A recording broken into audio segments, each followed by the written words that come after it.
Yang Anda saksikan saat ini adalah gambar terbaru rapat kabinet para menteri dan juga Presiden Prabowo Subianto di Istana mengenai 1 tahun pencapaian dari pemerintah Prabowo Gibran.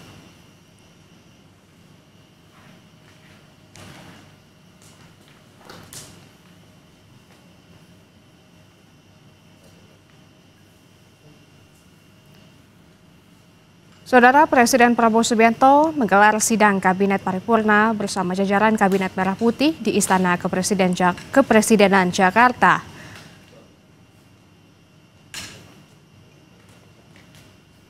Adapun yang akan dibahas dengan sidang hari ini, bagaimana pencapaian dari pemerintahan Prabowo Gibran dalam 1 tahun ini.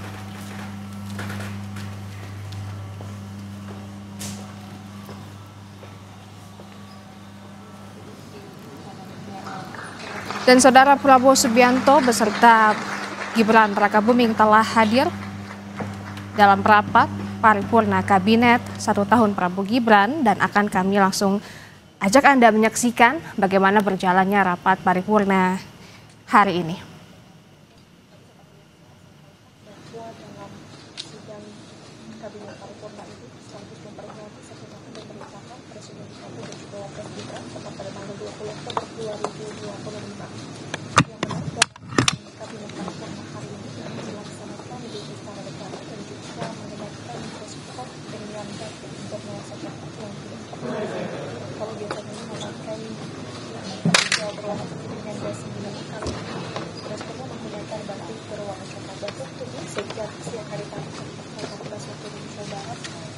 Para menteri, kepala lembaga dan kepala lembaga hari sudah memenuhi hari istana dengan sudah masuki sidang kabinet paripurna. Dan Saudara, inilah rapat kabinet 1 tahun Prabowo Gibran. Terlihat Presiden Prabowo Subianto dan juga Wakil Presiden Gibran Rakabuming tengah menyambut para jajaran menteri yang hadir untuk rapat kabinet 1 tahun Prabowo Gibran hari ini yang digelar di Istana Kepresidenan. Adapun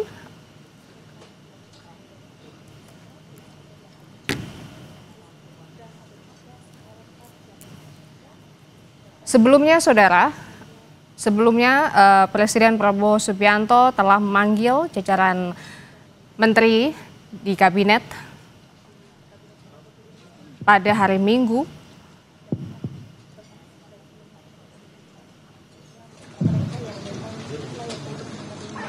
Bismillahirrahmanirrahim. Assalamualaikum warahmatullahi wabarakatuh. Selamat sore. Salam sejahtera bagi kita sekalian. Salam, salve, Om Swastiastu, Namo Buddhaya, salam kebajikan. Yang saya hormati Wakil Presiden Republik Indonesia Saudara Gibran Rakabuming Raka, para Menteri Koordinator yang saya hormati, para Menteri, para Kepala Badan, Ketua Dewan Ekonomi Nasional, para penasihat khusus Presiden, Jaksa Agung, Kepala BIN Kapolri, Panglima TNI, serta para Wakil Menteri dan Wakil Kepala Badan, seluruh anggota Kabinet Merah Putih yang saya hormati dan saya banggakan. Selamat sore. Tentunya sebagai insan yang bertakwa, marilah kita tidak henti-hentinya memanjatkan puji syukur kehadirat Tuhan Maha Besar bagi umat Islam Allah SWT yang memiliki sekalian alam. Hanya kepadanya lah kita berdoa dan hanya kepadanya lah kita memohon pertolongan. Kita bersyukur atas segala karunia, atas kesehatan dan kebaikan yang diberikan kepada bangsa kita dan kepada kita kalian dan keluarga kita.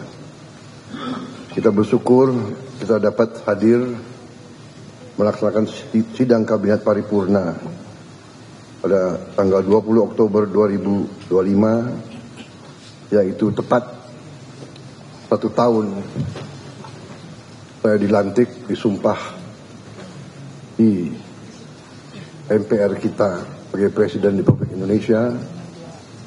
Dan karena itu saya kira saudara-saudara, tepatlah kita berkumpul untuk kita melihat apa yang sudah kita kerjakan 1 tahun ini. Tentunya saya dilantik tanggal 20, 21 saya melantik saudara-saudara.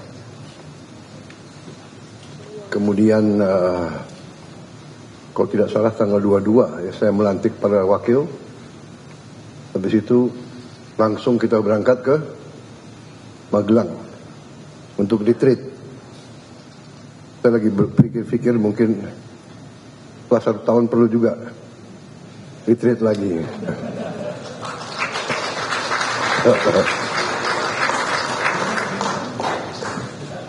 Rupanya saudara-saudara sudah nostalgia ingin tinggal di tenda.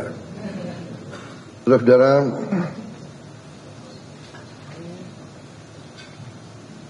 sebagai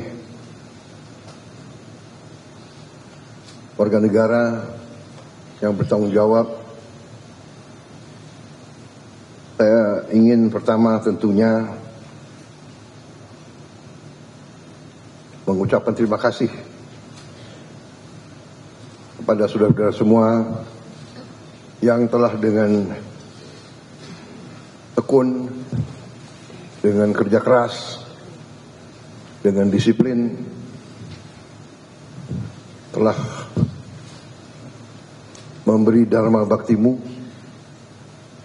yang sebaik-baiknya pada bangsa dan rakyat kita di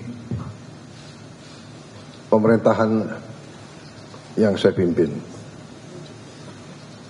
Saya berterima kasih saudara-saudara yang berasal dari berbagai sumber yang berbeda-beda,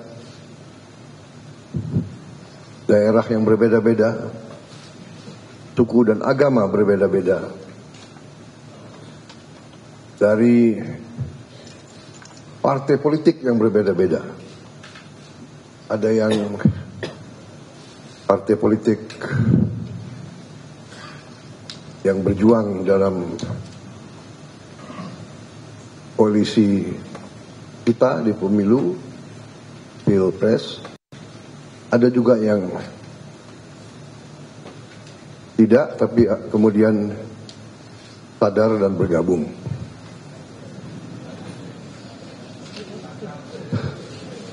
Bukan sadar tapi terpanggil. Enggak, ini saya nih. Iya kan, jadi nggak apa-apa kan saya sedikit tidak terlalu serius ya, serius tapi santai, tersan, serius tapi santai. Saudara-saudara, tapi intinya bahwa saya terima kasih. Saya kalau ibarat kita adalah tim sepak bola, ya, saya boleh dianggap sebagai apa? Manager coach. Saudara adalah pemain-pemain. Saudara-saudara, ada dalam babak-babak pertama ini, awal-awal kita ada yang striker, ada yang bertahan, ada yang cadangan, masih nunggu kapan diperankan secara maksimal. Walaupun saya mengerti saudara-saudara sudah mengambil inisiatif, sudah bergerak masing-masing, saya terima kasih. Tapi saya paham ada yang saya gunakan pertama-tama sebagai striker untuk merebut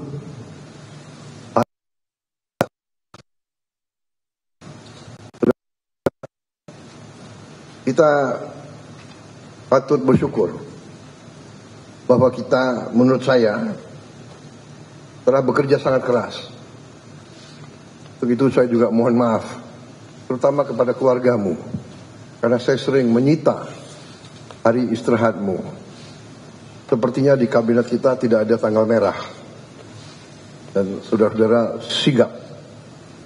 Setiap waktu saya panggil, saudara hadir. Sabtu, Minggu, malam-malam. Dan kadang-kadang saya malam-malam sekali atau pagi-pagi sekali, saudara langsung jawab.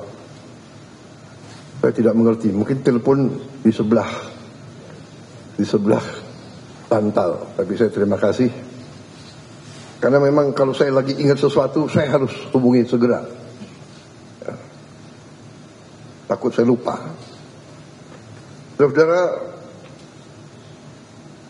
kita, saya kira boleh berdiri di depan rakyat kita dengan, saya kira, rasa penuh kehormatan dan kepercayaan diri. Kita telah bekerja keras, tapi kita telah menghasilkan hal-hal yang dirasakan oleh rakyat. Pertama, kita telah mencapai hal-hal yang sangat positif di bidang ekonomi. Di tengah ketidakpastian dunia, di tengah perang pecah di mana-mana, hitungan terakhir tadi malam ada 110 perang. Saat ini 110 konflik bersenjata di seluruh dunia. Di tengah kondisi seperti ini, di mana keadaan geopolitik begitu tidak menentu, ekonomi pun tidak menentu, di mana mata rantai komoditas strategis pasti terpengaruh oleh geopolitik yang tidak menentu. Energi, pangan sangat rawan terhadap ketidakpastian geopolitik dan geoekonomi ini. Alhamdulillah kita mampu menjaga pertumbuhan ekonomi masih tetap tinggi dibandingkan seluruh dunia. Kita berada di 5%. Di antara negara G20, kita salah satu yang tertinggi dalam kondisi sekarang.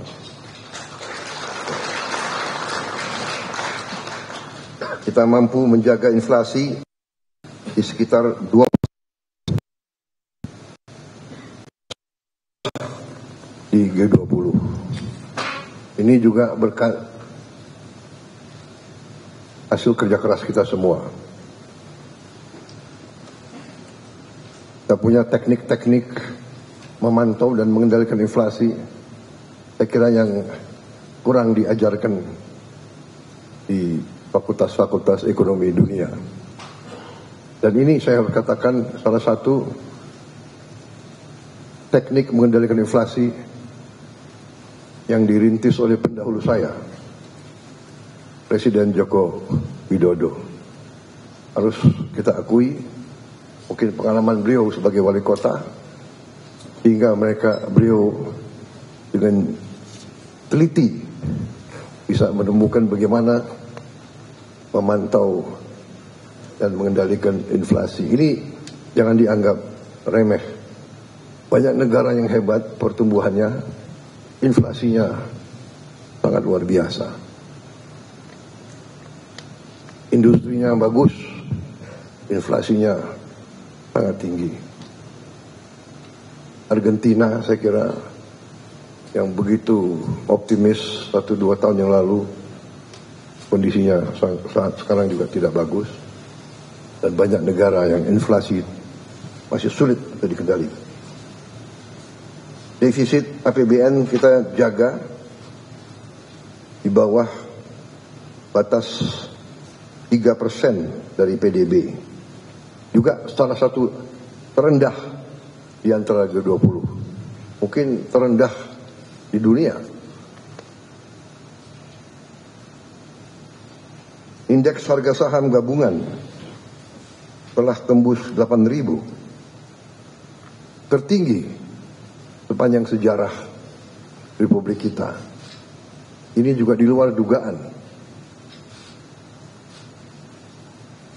Ini juga saya kira akibat kerja keras para menteri-menteri di bidang ekonomi.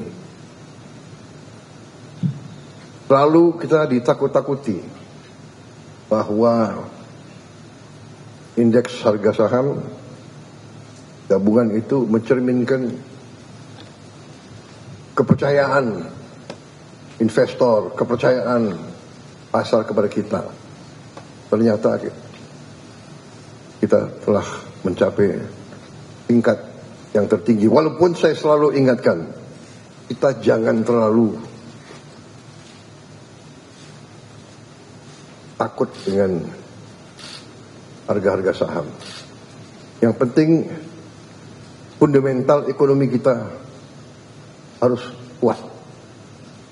Dan fundamental ekonomi setiap bangsa yang paling asasi adalah pangan dan energi dan air. Asal kita sadar ini, kita fokus ini, yakinkan kebijakan, menjamin kita mampu memproduksi dan efisien energi, mampu mengelola air, kita kuat.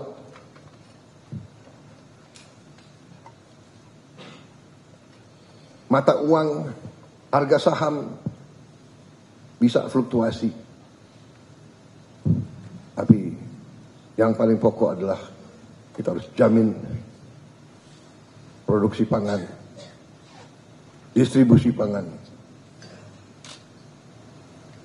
dan energi, serta pengelolaan air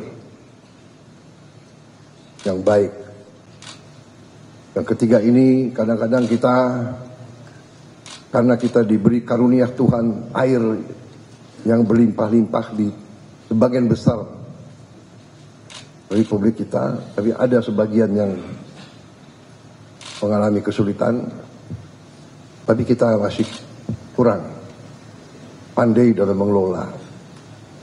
Kadang-kadang air ini malah menjadi bencana, banjir dan sebagainya. Tapi kita bersyukur di banyak bagian dari dunia ketersediaan air sangat sulit. Tidak mungkin pangan kita aman kalau tidak ada air yang cukup. Jadi ini saya kira catatan pekerjaan rumah kita ke depan. Kita harus dalami masalah air ini. Ya. Saya juga minta Menteri Dikti dan Sains coba dipelajari prodi-prodi di universitas-universitas kita, apakah cukup ya, mempelajari masalah air ini, bagaimana mencari air, bagaimana mengelola distribusi air, bagaimana mencegah banjir. Air harus jadi sumber produktivitas, jangan menjadi sumber bencana. Saya kira sudah ratusan tahun, ribuan tahun kita pasti tahu daerah-daerah kerendahan pasti banjir kalau musim hujan, apalagi hujan yang tiba-tiba itu padat karena program atau karena kondisi perubahan iklim. Karena itu kita harus antisipasi. Kalau tidak salah bidang air ini masih sedikit yang dipelajari di fakultas-fakultas kita. Ini tergolong mungkin hidrologi kalau tidak salah, ya, hidrologi. Kita bersyukur juga angka kemiskinan turun ke 8,47%. Ini saya diberitahu di catatan oleh para pakar, ini angka terendah sepanjang sejarah Republik Indonesia. Kita bersyukur dan berterima kasih walaupun kita tidak boleh puas. Tidak boleh puas. Tingkat pengangguran terbuka juga turun ke angka 4,76%. Ini adalah terendah sejak krisis 1998. Sekali lagi, kita tidak boleh puas karena 4,76% dari 287 juta orang itu angka yang cukup besar. Dan bagi mereka yang perlu pekerjaan segera, ini sesuatu yang harus kita pikirkan dengan seksama. Kita paham bahwa tingkat pengangguran ini sangat meresahkan bagi mereka yang sangat butuh pekerjaan. Kita paham, karena itu kita bekerja keras. Tetapi ini masalah dunia, apalagi dengan perkembangan teknologi yang demikian pesat, terjadi disrupsi dalam produksi dan industri. Ini harus kita perhitungkan. Munculnya artificial intelligence, kecerdasan buatan, ini membuat sekarang faktor research, faktor penelitian lebih cepat sekali, luar biasa. Dan mungkin tidak membutuhkan terlalu banyak pekerja di bidang itu. Juga munculnya robotics. Ini juga harus kita catat. Di Jerman, di pabrik Volkswagen yang biasa menggunakan 5.000, 6.000 pekerja, sekarang hanya dengan 30 orang. Sisanya robot. Ini harus kita catat. Juga terima kasih para menteri, para Menko. Untuk pertama kali dalam sejarah kita sekarang, Republik kita sekarang, pemerintah kita sekarang punya satu sistem data tunggal sosial ekonomi nasional, DTSEN, untuk pertama kali. Sekarang tidak ada kementerian, tidak ada lembaga yang boleh pakai datanya sendiri-sendiri. Satu data. Ini kita ingin meningkatkan ketepatan dalam aliran bantuan-bantuan sosial. Data yang keliru bisa mengakibatkan penghamburan uang. Data yang keliru bisa mengakibatkan mereka yang berhak menerima bantuan tidak menerima. Mereka yang tidak berhak menerima. Jadi ini saya kira arti strategis daripada data tunggal sosial ekonomi nasional. Kita juga terus bekerja keras untuk melakukan digitalisasi dan penggunaan teknologi untuk menjalankan pemerintahan yang lebih efisien. Di bidang kesehatan, pendidikan, dan kemanusiaan, hari ini program makan bergizi gratis sudah sampai pada tahap 12.508 Satuan Pelayanan Pemenuhan Gizi SPPG ataupun unit dapur terpusat sudah mencapai 12.508 dari target kita 32.000, dan artinya hari ini sudah 1.410.000.000 porsi MBG sudah dimasak dan dibagikan sejak tanggal 6 Januari 2025. Hari ini ada 36.700.000 anak sekolah, ibu hamil, ibu menyusui, dan balita yang sudah menerima makan bergizi gratis ini. 36.700.000.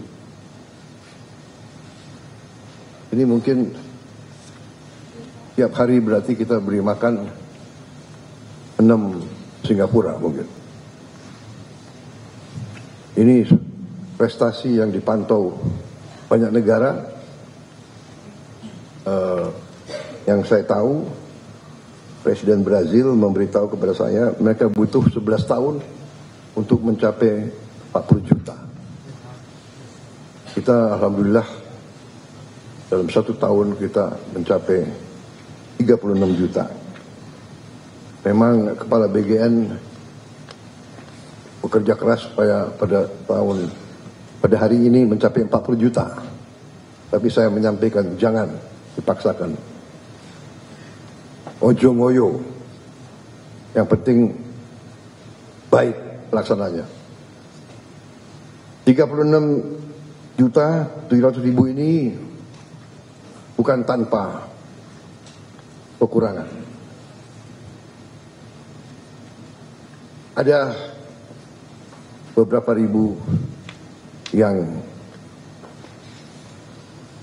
keracunan makan, sakit perut. Tetapi kalau diambil statistik, 8.000 dari 1.410.000.000, saya kira masih dalam koridor error yang manusiawi. Kalau tidak salah, kekurangannya adalah itu, katakanlah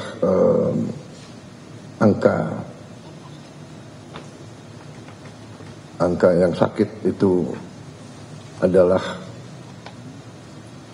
mungkin sekitar 0,0007, yang berarti 99,99% berhasil.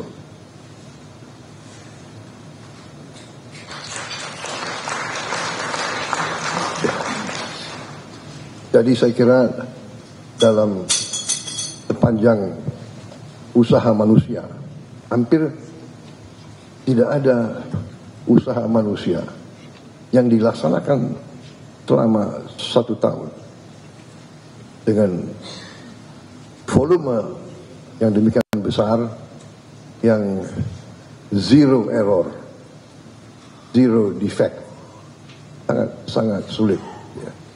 Walaupun kita tidak boleh menerima. Terus saya tekankan Kepala BGN dan jajarannya untuk menghasilkan suatu prosedur yang ketat, menggunakan alat-alat yang terbaik untuk kita jamin kekurangan atau penyimpangan tidak terjadi.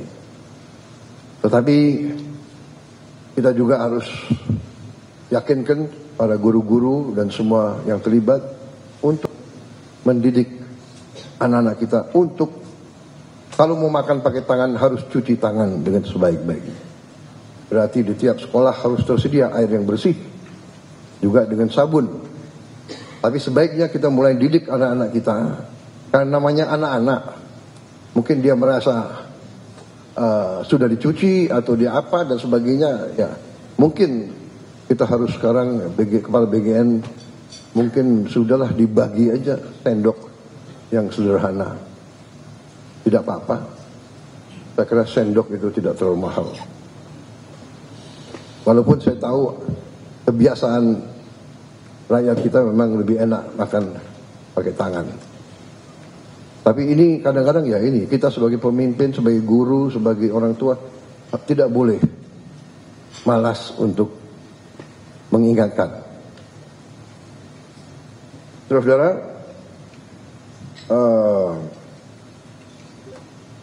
selain itu, ya,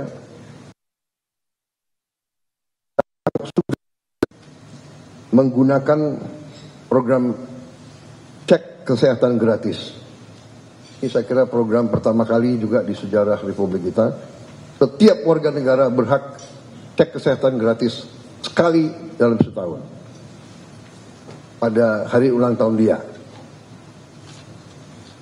Dan ini mampu kita untuk bisa mencegah di saat dini. Supaya nanti biaya pengobatan lebih kurang kalau kita tahu dari dini. Walaupun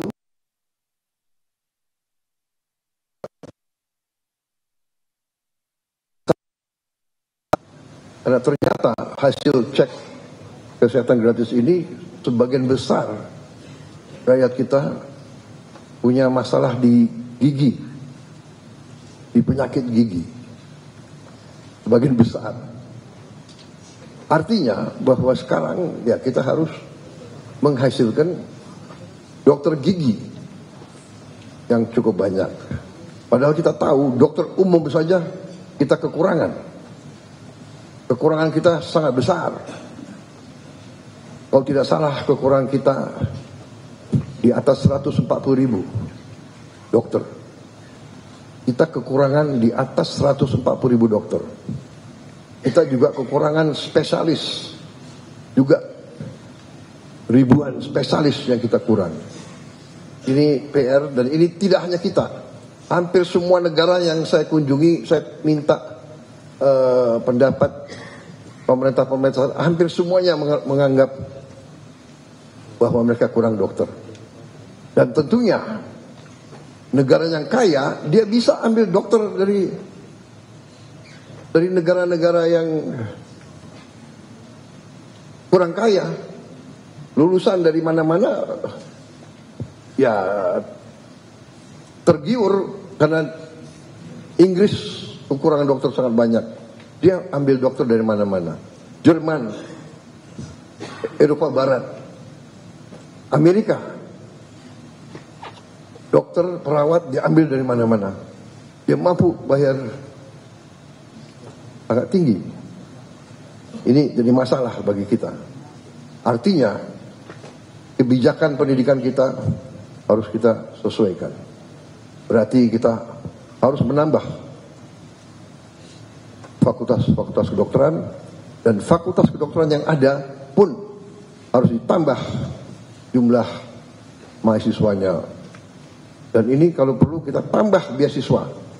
Mungkin LPDP prioritasnya antara lain yang paling atas adalah untuk kedokteran.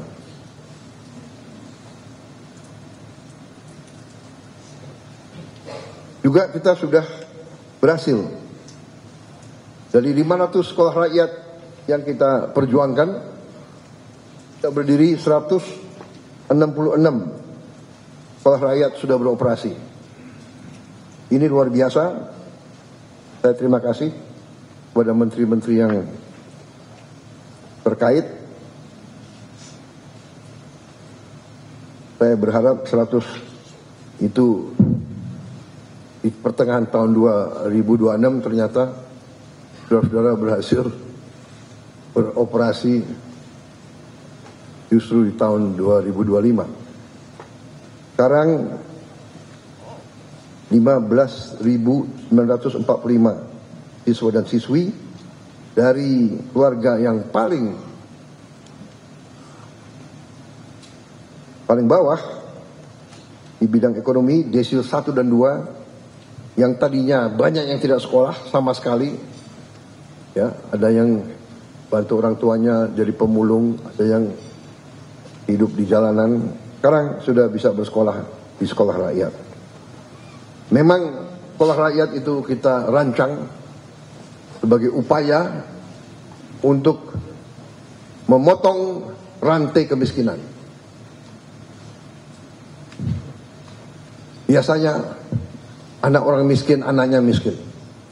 Kita mau potong itu. Sebagai upaya memotong rantai kemiskinan.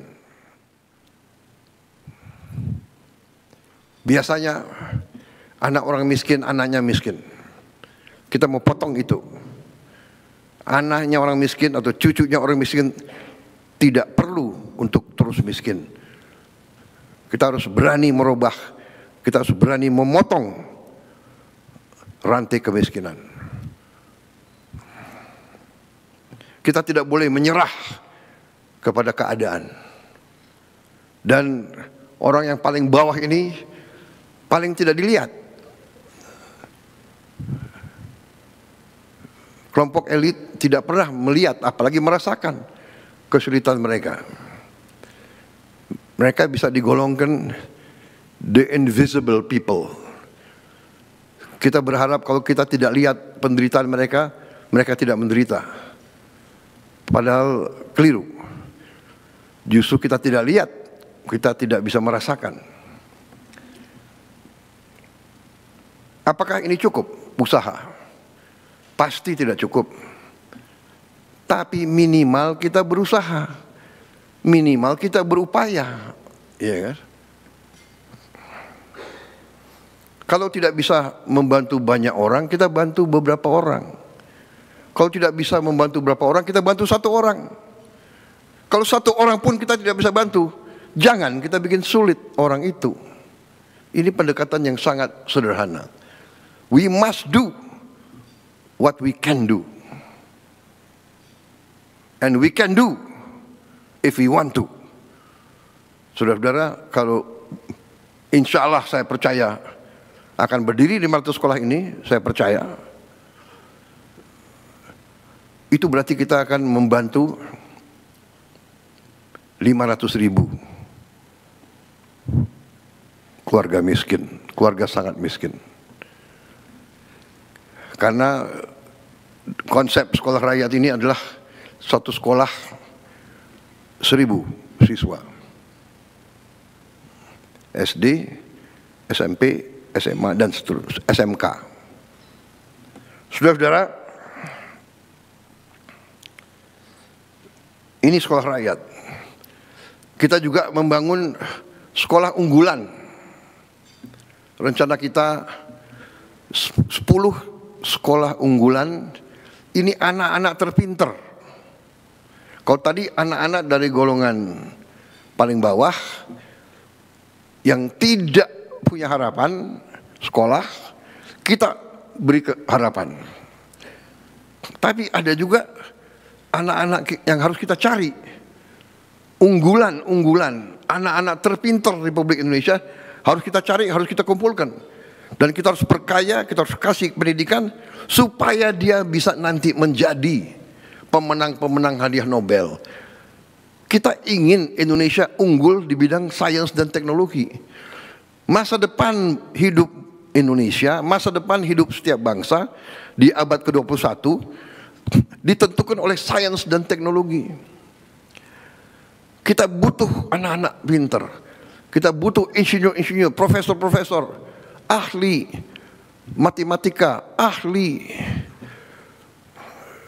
di semua bidang teknologi. Kita negara yang sangat kaya, kita punya mineral-mineral kritis, kita punya mineral-mineral yang disebut rare earth.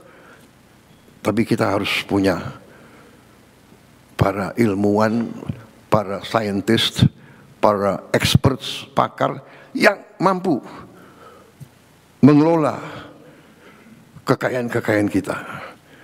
Kita tidak boleh dibohongi lagi oleh bangsa-bangsa lain. Jadi saudara-saudara, kita bikin sekolah unggulan yang kita beri nama SMA Garuda. Dan ini rencananya 10 dan ada juga kurang lebih 14 yang sudah ada sekolah unggulan yang kita integrasikan kepada program ini. Jadi program ini asal sekolah itu yang sudah ada mau ikut, berarti ikut kurikulum. Yang kurikulum itu kita pakai standar internasional, ya, IB internasional, International Baccalaureate, sistem IB. Berarti lulusan itu bisa diterima di universitas manapun di dunia yang terbaik. Kita berharap dengan program ini nanti banyak anak-anak kita bisa masuk ke sekolah terbaik di dunia. Harvard, MIT, Oxford, dan sebagainya. Sekarang itu ditangani oleh Menteri Dikti dan Wamen, Wakil Menteri Dikti, ya, Profesor Stella. Saya sendiri saya dulu di Harvard saya. Tapi hanya ke toko buku. Tapi kalian sempat ya, berapa detik terkesan, ya. Saudara-saudara, kita sedang merenovasi 16.140 gedung SD, SMP, SMA. Ini sudah berjalan, sedang berjalan. Ini masih tidak puas sama sekali kita, karena kita punya 300.000 lebih SD, SMP, SMA, SMK, dan sekolah-sekolah lain sederajat yang ada di pesantren-pesantren. Kalau tidak salah 330.000. Ya, Mendikdasmen ya, 330. Saudara-saudara, kita mengerti bahwa kita harus mengejar negara-negara lain. Karena itu segala upaya kita akan lakukan untuk mengejar ini. Tadi SMA Garuda 10, kita berharap 10 tiap tahun. Dan ini kriterianya sangat tinggi, tapi tidak ada masalah, saudara-saudara, kita negara besar. Kalau tidak salah, dari statistik semua negara, populasi, ya, 1% tiap populasi diperkirakan akan memiliki IQ kecerdasan 120 ke atas. 1%. Kalau 1% dari 287 juta, itu saya kira cukup besar. Karena masuk angkatan kerja tiap tahun sekitar 5 juta, 4,8, 4,9 juta. Setengahnya katakanlah, ya, saya kira kalau 1%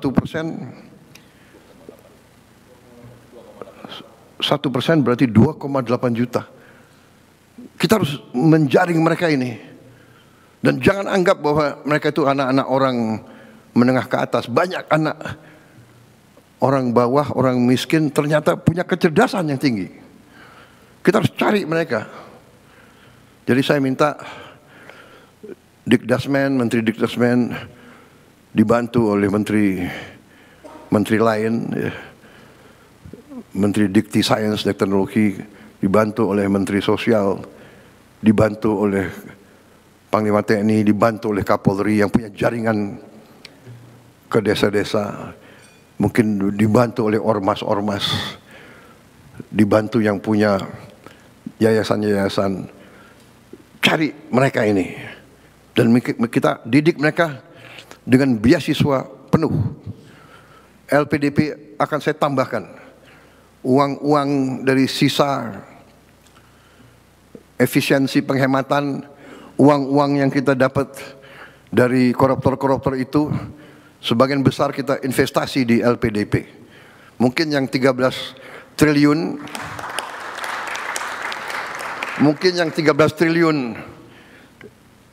disumbangkan atau diambil oleh Jaksa Agung, hari ini diserahkan Menteri Keuangan. Mungkin Menteri Keuangan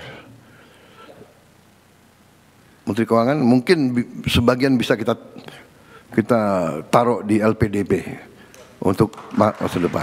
Ya. Saudara-saudara, salah satu program yang upaya kita untuk memperkuat pendidikan kita tahun ini akan memberi satu interaktif panel, interaktif flat panel,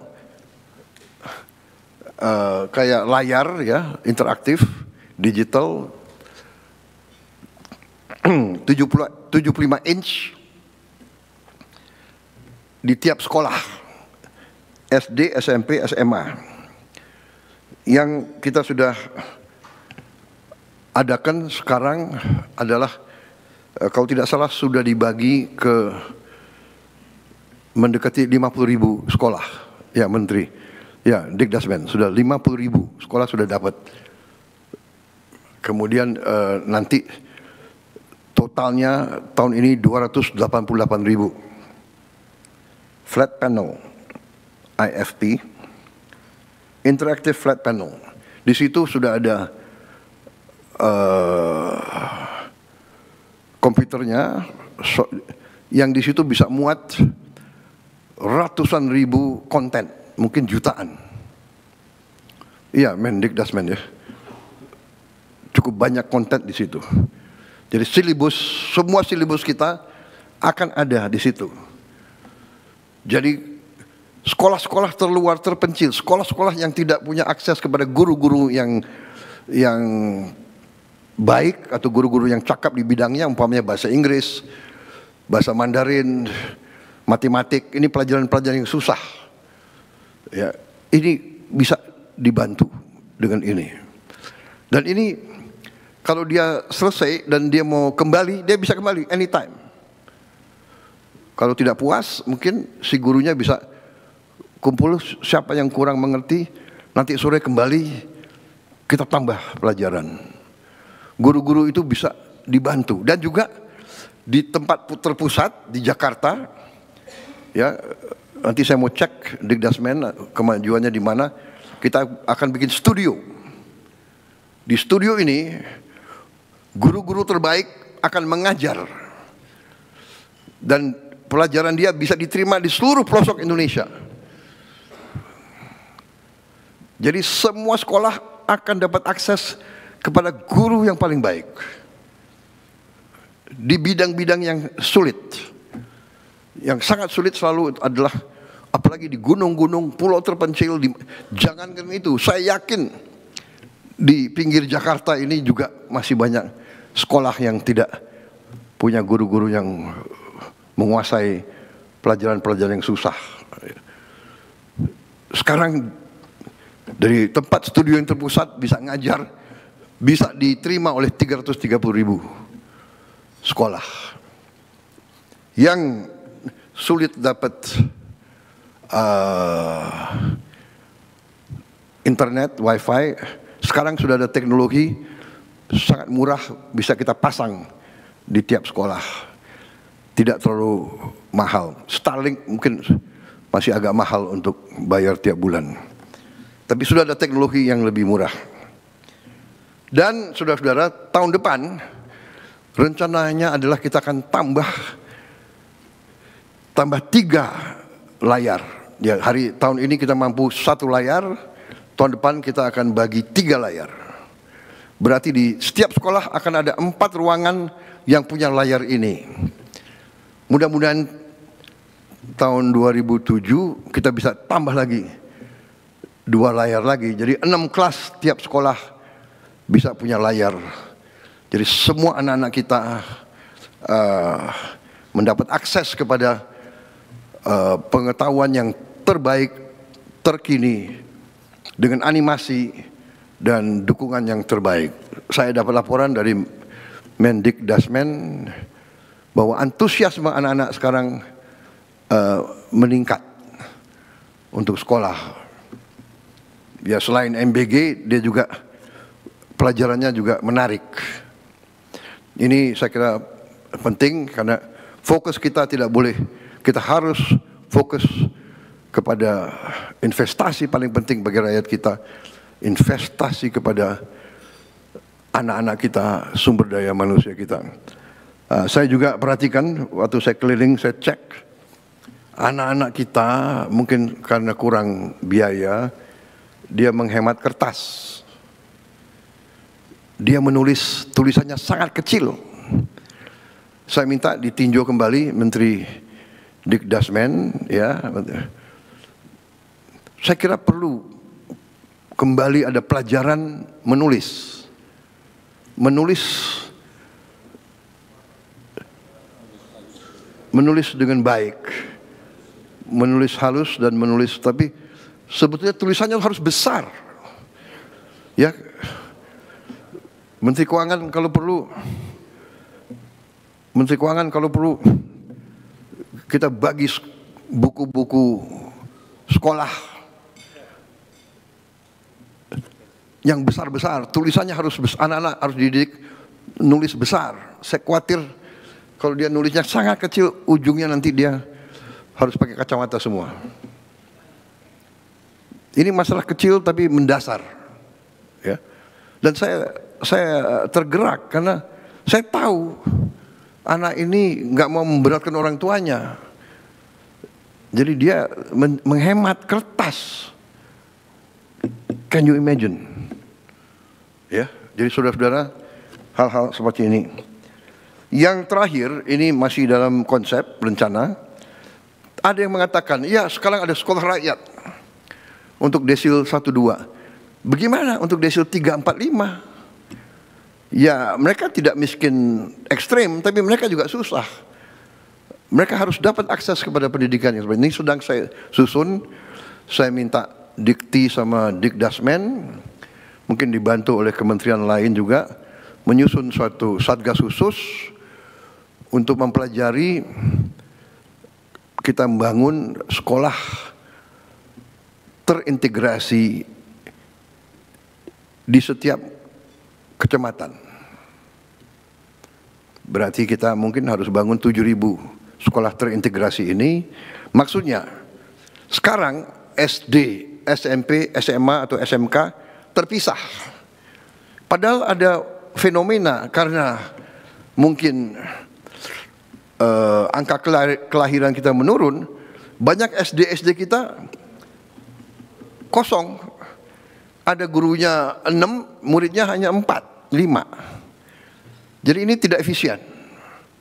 Mungkin kita konsolidasikan, tapi di kecamatan ada suatu sekolah yang fasilitasnya sangat baik. Tiap sekolah terintegrasi harus punya laboratorium yang cukup bagus. Laboratorium matematik, kimia, biologi, laboratorium bahasa. Bahasa sangat penting. Lapangan kerja. Orang Filipina banyak diterima di mana-mana karena dia bisa bahasa Inggris. Kita diminta. Jutaan tenaga kita diminta. Di Eropa minta pekerja hotel, kafe, restoran. Dia minta 1 juta tiap tahun. Kepala-kepala negara, pemerintah dari Eropa nanya ke saya, can you send? Hotel-hotel dia sekarang nggak ada yang kerja. Restoran-restoran kewalahan. Rakyat mereka tidak mau kerja sebagai pelayan. Dan mereka terkesan katanya orang Indonesia ramah-ramah. Ya, berarti kita harus didik mereka bahasa. Ada yang bahasa Inggris, mungkin paling banyak di Eropa. Mungkin juga kita didik bahasa Arab, bahasa Mandarin, bahasa Jepang, bahasa Korea. Juga kita diminta perawat untuk rumah sakit dan untuk caregiver, untuk orang tua di sana. Nggak ada yang mau jadi perawat dan caregiver, karena caregiver dan perawat itu pekerjaan yang berat, fisik juga berat, berdiri dari tempat tidur ke tempat tidur, urusan dengan orang sakit, berbahaya itu. Di rumah sakit pusat daripada bakteri dan virus, dia harus berani, dia harus mandi.